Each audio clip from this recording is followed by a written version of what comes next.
14 ফেব্রুয়ারি এই দিনটি ভারতীয় ইতিহাসে এক শোকাবহ মুহূর্ত হিসেবে চিরকাল স্মরণীয় হয়ে থাকবে। 2019 14 ফেব্রুয়ারি পুলওয়ামা হামলা ভারতীয়দের জন্য এটি একটি অত্যন্ত মর্মান্তিক দিন, যা চিরকাল অনন্তকাল মনে থাকবে ভারতীয়দের মনে। 2019 14 ফেব্রুয়ারি আজকের এই দিনটিতে আমাদের 40 জন জওয়ান শহীদ হয়েছিলেন।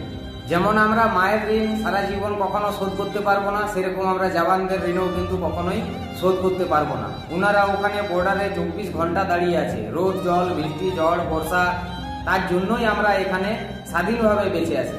ওনারা কিন্তু ওখানে ডিউটি না করলে আমরা এখানে স্বাধীনভাবে ডিউটি করতে পারবো না, বা স্বাধীনভাবে আমরা বাঁচতে পারবো না, স্বাধীনভাবে আমরা ঘোরাফেরা করতে পারবো না, স্বাধীনভাবে আমরা খাওয়া দাওয়া করতে পারবো না, আমাদের উপরও হামলা হয়ে যাবে। ওনারা নিজেদের প্রাণ দিয়ে আমাদেরকে সুরক্ষিত রেখেছে, তাই ওনাদের ঋণ কখনোই কিন্তু শোধ করা যাবে না। আর আজকের দিনটি আমাদের ভারতীয়দের মনে চিরস্মরণীয় হয়ে থাকবে। আজকের 14 ফেব্রুয়ারি ব্ল্যাক ডে। জয় হিন্দ, বন্দে মাতরম। জয় জওয়ান, জয় হিন্দ, বন্দে মাতরম, বন্দে মাতরম।